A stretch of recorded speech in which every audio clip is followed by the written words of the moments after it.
All right, so I do an afternoon show here. And I gotta be honest, I never heard of you guys 2 years ago.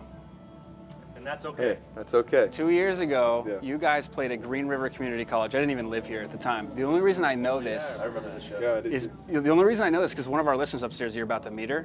They were there, man, and they were like, "Oh my gosh, we fell in love with those guys," and then they got famous. There was this Played whole with thing, what band? King and I or something? something like Oh, that. We the Kings. We the Kings. Yeah, we Yes. we That are was- that we the was Kings. so much.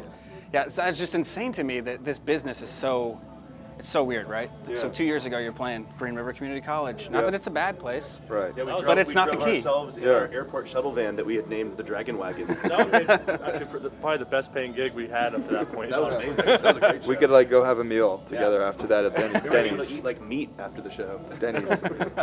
I think it's so cool. And my music director, who's from Omaha, which you guys have actually met her a couple times, I think. Her name's Heather, and she always talks about you. But she said that a couple years ago when she was in Omaha, you and your wife, for example, kind of on the same Yeah. wavelength. They were bigger than us. Yeah, and Yeah. that's what she said. She's like, it might have even been bigger than them. Yeah, we opened for Yeah, them. we met them opening for them. Which is crazy because tonight they opened for you. Yeah, yeah. Is that cool? Is it weird? What is You know, it's strange. It's been a crazy couple years. Like you said, you know, we've been a band for 5 years, coming up now, and it's just been a slow uphill climb. And we just feel very fortunate. Like you said, there's a lot of bands that we have toured with for years that are still kind of hacking away the club scene, and we just had some Vegas luck on our side, and things just kind of fell together. But you know, we try not to take a day for granted because, like you said, like you were saying, you know, there's so many great bands out there that deserve to be in this spot, and for whatever reason, we're here, and we're just grateful to be here.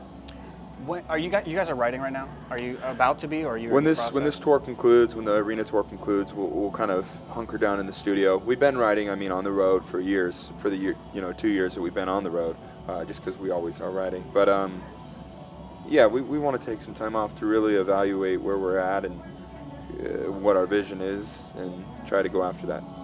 So, you know, my music director also told me about this. You guys had gone a couple years ago on like a radio promo tour, and nobody was really that interested. Yep. And kind of like hearing you guys out, and it took us 45 minutes to get past security today. So is that some kind of weird like? Yeah, it's weird. Do you think I think about it? you know, every young band goes through that. It's like you're the new young band, and there's a million young bands. Nobody has time for that. But we wanted to make sure we did all we could as a band to grow.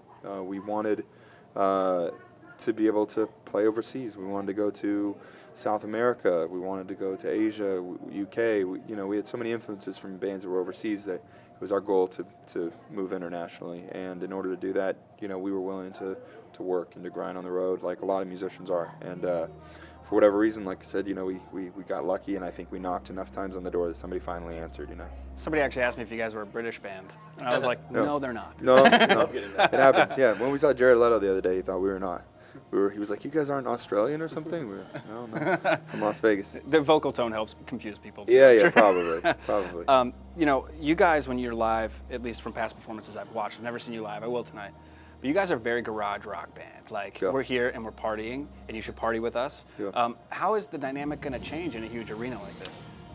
Yeah, we spend a lot of time thinking of that very question. Really? When you have a show that be doing a club or amphitheater run, suddenly you're in a huge arena, you have to fill that space. So, we took a lot of time trying to figure that out, and we added a lot of drums, we added some stage stuff, we added a lot of production. I mean, there's a lot of new for people that have come out and seen the show before. We tried to give them a lot of new stuff. So there's new material, new production, a lot of stuff. Yeah, and and on the same note, it's a double-edged sword because I think in a lot of ways we're the same. We do a lot of the same stuff. We get on stage and we play our songs and our music, and we kind of just get lost in the music. And so it's I think it still has the feeling of hopefully that live energy in that 100-person room. At least that's what we shoot for every night, to reach those people and to bring them in and make it feel more intimate. Very cool. So I just want to congratulate you guys from Green River Community College to SNL to Key Arena, which is one of the biggest Seattle stages there are. So congratulations. Thank you very so much, much. man. It's very cool. And catch Imagine Dragons on Click 98.9 and get some more stuff online, click989.com.